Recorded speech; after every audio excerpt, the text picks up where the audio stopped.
कृष्णाय वासुदेवाय हरये परमात्मने प्रणतक्लेशनाशाय श्रीगोविंदाय नमो नमः।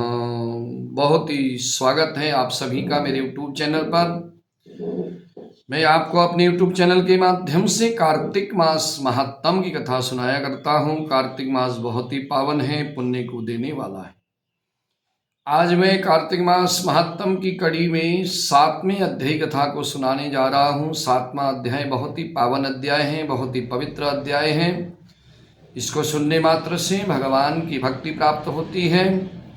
उसके उपरांत नारद जी कहने लगे कि हे राजन, मैं आपको कार्तिक मास के जो व्रती होते हैं, कार्तिक मास में जो व्रत करने वाले होते हैं, उनके जो नियम हैं उस नियम के बारे में बतलाऊंगा। किस किस वस्तु का इस मास में व्रत करने वाले व्रती को त्याग करना चाहिए, कौन सी वस्तु सेवन नहीं करना चाहिए, उसके बारे में आपको मैं संक्षेप में बताने जा रहा हूं। कार्तिक में कार्तिक के व्रत करने वाले व्रती को चाहिए कि मांस मदिरा का सेवन ना करें, जीवन में कभी भी ना करें, नहीं तो कार्तिक मास में उसका स्पर्श भी ना करें। और दूसरे का दिया हुआ अन्न भी ग्रहण ना करें, किसी के साथ द्वेष ना करें। तीर्थ के अतिरिक्त घूमने के लिए कहीं दूर दराज पहाड़ियों में, एकांत में, ऐसी जगह में घूमने के लिए भी जाना वर्जित होता है व्रती को।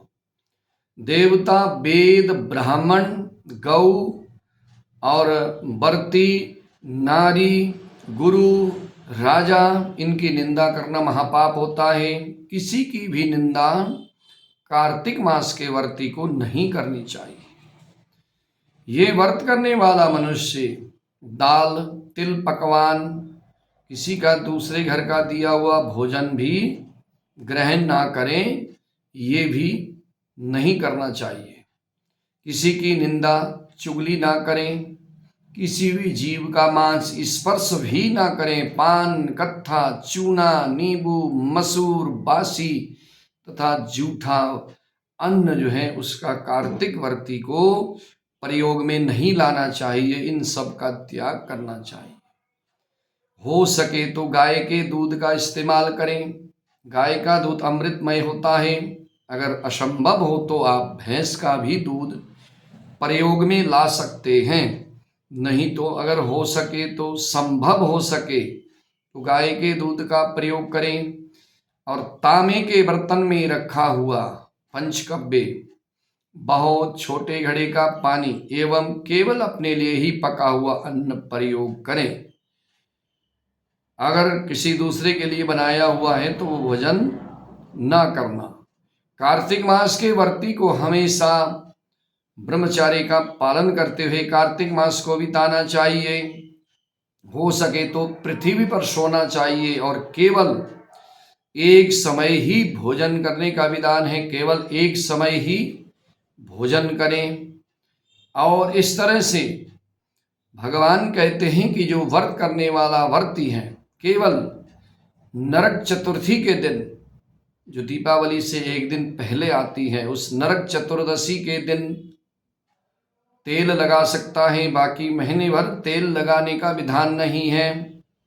शरीर में तेल का मालिश ना करें।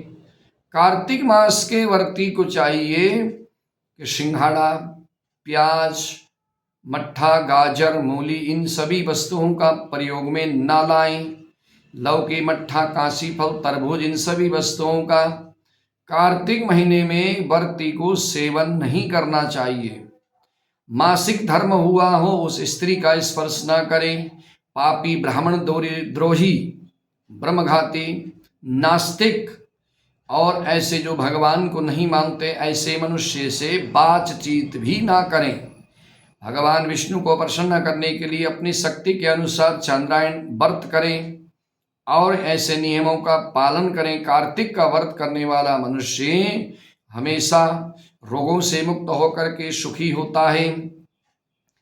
कार्तिक का व्रत करने वाले मनुष्य को प्रतिदिन, प्रतिपदा के दिन कोम्हड़ा, द्वितीया के दिन कटहल, तृतीया के दिन मूली, चतुर्थी और पंचमी को बेल, षष्ठी को तरबूज, सप्तमी को आंवला, अष्टमी को नारियल, नवमी को मूली, दसवीं को लौकी, एकादशी को परवल जो होती है, द्वादशी को बेर, त्रयोदशी को मट्ठा, चतुर्दशी को गाजर और पूर्णिमा को साग। ये सभी वस्तुओं का प्रयोग ना करें। आंवले का प्रयोग रविवार को ना करें। ऐसा कहा गया है कि व्रतीय दिन शाकों में से कोई भी वस्तु सेवन करना चाहे तो पहले उसको ब्राह्मण को दान कर देना, उसके पश्चात आप उसका सेवन कर सकते हो। यही विधान है। यदि विधि विधान से मनुष्य व्रत को करता है तो व्रत का पूर्ण फल मिलता है। यही विधान माघ के व्रतियों को भी करना चाहिए। माघ महीने में भी इसी तरह से किया जाता है। अब देवोत्थानी एकादशी से पहले सभी विधि के अनुसार नृत्य, जागरण, गायन, वादन, कीर्तन करते हुए समय को व्यतीत करना चाहिए। और इसी को विधिवत करने वाले मनुष्य को देख करके, इस तरह के विधि विधान से कार्तिक का व्रत करने वाले मनुष्यों को देख करके यमदूत दूर से ही भाग जाते हैं। जैसे सिंह की गर्जना से हाथी दौड़ते हैं, हिरणें दौड़ती हैं, उसी तरह से कार्तिक में नियम पूर्वक व्रत करने वाले मनुष्यों को देख करके यमदूत दूर से ही भाग जाते हैं। ये कार्तिक का महीना सभी व्रतों में श्रेष्ठ है। जितने भी व्रत हैं उसमें उत्तम व्रत है कार्तिक का महीना। इसके अतिरिक्त जितने भी व्रत यज्ञ हैं, हजारों की संख्या में किए जाने वाले व्रत की भी इसके बराबर तुलना नहीं कर सकते, क्योंकि यज्ञ करने वाले मनुष्य स्वर्ग को जाते हैं, परंतु कार्तिक महीने के व्रत करने वाला मनुष्य सीधे वैकुंठ धाम में भगवान के आगे पहुंचता है, भगवान के धाम में पहुंचता है।